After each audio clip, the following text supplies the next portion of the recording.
السلام علیکم، بسم اللہ الرحمن الرحیم۔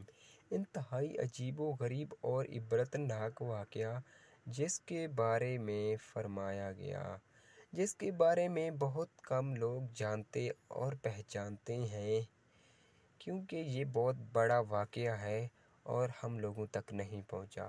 وہ دونوں جو کہ ایک بت کی صورت میں جس جگہ پر گناہ کرنے لگے تھے، وہ روئے زمین کا سب سے زیادہ مقدس مقام تھا۔ جیسے ہی انہوں نے گناہ کیا، اس وقت ان کی جسم پتھر ہونے لگے، ان کی روحیں قبض کر لی گئیں اور گوشت پوست کے جسم پتھر بنتے چلے گئے۔ اس وقت ان کے قریب کوئی بھی نہیں تھا، اس لیے جو کچھ ان پر گزری اس کے بارے میں خود انہی کے سوا کسی کو بھی پتہ نہیں چلا تھا، کیونکہ وہ خود ہی جان رہے تھے۔ یہ تاریخ کا انتہائی اور عجیب و غریب اور خوفناک ترین واقعہ تھا۔ دو زندہ انسان، جن میں سے ایک مرد اور دوسری عورت تھی، عذاب الہی کے تحت پتھر کے بن گئے۔ کچھ دیر گزری تو ادھر سے کسی کا گزر ہوا۔ جوں ہی اس کا گزر ہوا تو اس نے ان کو دیکھا اور پہچان لیا۔ یہ بھی معلوم ہو گیا کہ انہوں نے اس مقدس و متبرک ترین مقام پر کیسا گھناؤنا جرم کیا تھا، جس کی فوری طور پر پکڑ ہو گئی تھی۔ لوگوں کا مارے غصے اور دکھ کے انتہائی برا حال ہو گیا تھا، کیونکہ یہ ایک انتہائی بدترین اور بے حس واقعہ تھا۔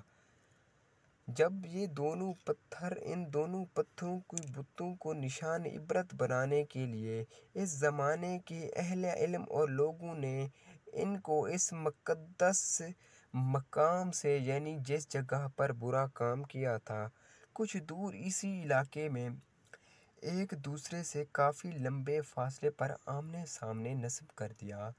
اس مقدس مقام پر عبادت کرنے کے لیے آنے والوں کے لیے لازم قرار دے دیا گیا کہ ان دونوں کے بتوں کو جوتے مارتے ہوئے گزارا جائے، تاکہ دیکھنے والوں کے ذہنوں میں اس کا کیا ہوا گناہ تازہ رہے اور اس واقعے سے عبرت حاصل کرتے رہیں۔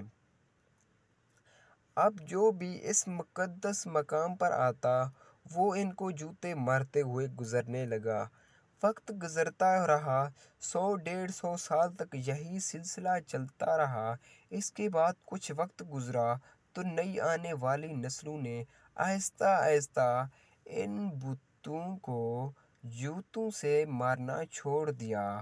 شیطان نے ان کے ذہن میں اب یہ بات ڈال دی کہ کیونکہ یہ عبادت کا حصہ نہیں ہے، لہٰذا ان بتوں کو جوتوں سے مارنا ضروری نہیں، بلکہ اس کی بجائے ان کو علامتی طور پر تھپڑ مار کر گزارا جائے، جس سے ان سے نفرت کا اظہار بھی ہوتا رہے گا اور ان کے کیے ہوئے گناہ کا خیال بھی لوگوں کے ذہنوں میں موجود رہے گا۔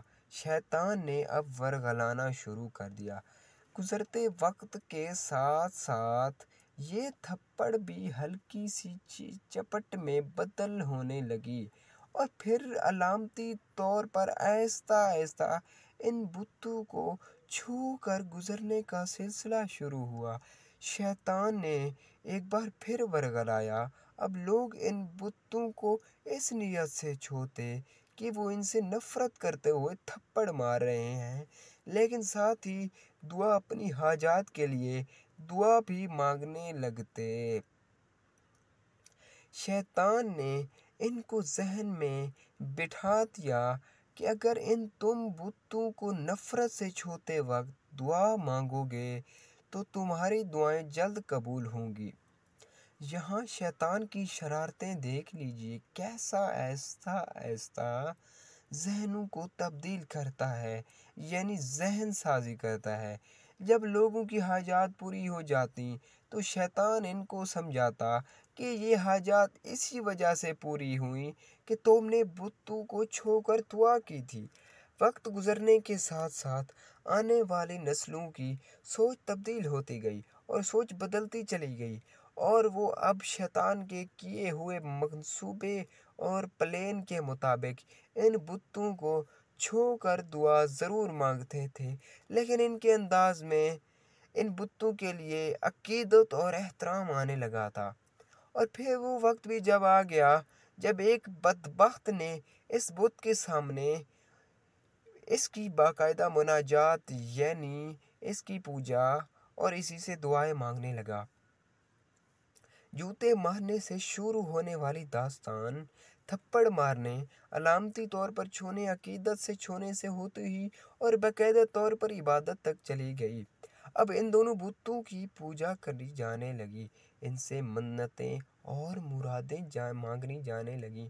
بدی اور بدی کی عبرتناک انجام اب دونوں بت خدا بنا لیے گئے تھے کہ ایک وقت آیا کہ ان بتوں کو سجدے کیے جانے لگے، ان کے سامنے قربانی کی جانے لگی، اور ان کا شمار پھر یہ اندھیری رات اور زیادہ گہری ہوتی چلی گئی، یہاں تک کہ ایک دن یعنی جب رشت و ہدایت کا ایک سورج طلوع ہوا جس سے وہ پورا خطہ اور چار دانگ عالم جگمگا اٹھا، جہاں پر یہ عبرتناک کام کیا گیا تھا، دنیا سے جہالت چھٹنے لگی۔ ایک عظیم ہستی نے ساری دنیا میں ایک ایسا انقلاب برپا کر دیا جس نے روز قیامت تک جاری و ساری رہنا تھا۔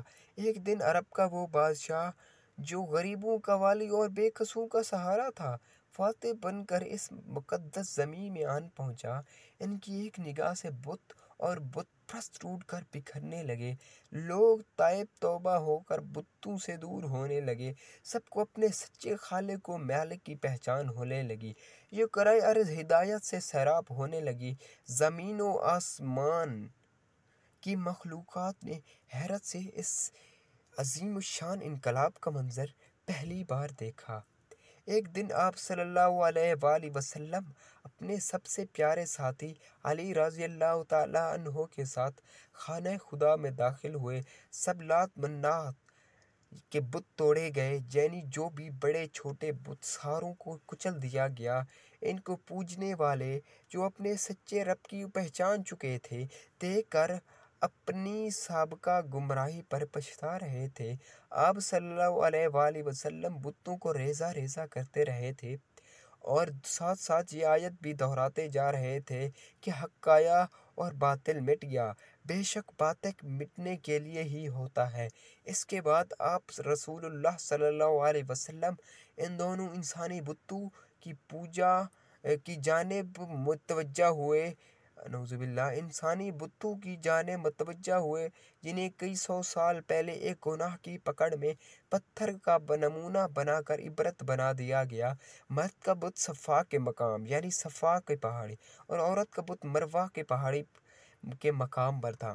آپ صلی اللہ علیہ وآلہ وسلم نے بھی ان کو ٹکڑے ٹکڑے کر کے اٹھا کر خانہ خدا کی حدود سے باہر پھینک دیا۔ یہ عورت مرد کون تھے؟ اب یہ سوال پیدا ہوتا ہے۔ اس کے لیے ہمیں تاریخ کے اوراق کو پیچھے الٹنا پڑے گا۔ اس کے لیے ہمیں اس زمانے میں جانا ہوگا جہاں پر حضرت حجرہ علیہ السلام کا واقعہ ہے، تو لہٰذا اگر اس کے بارے میں بھی ہم آپ کو بتائیں گے، لہٰذا دوست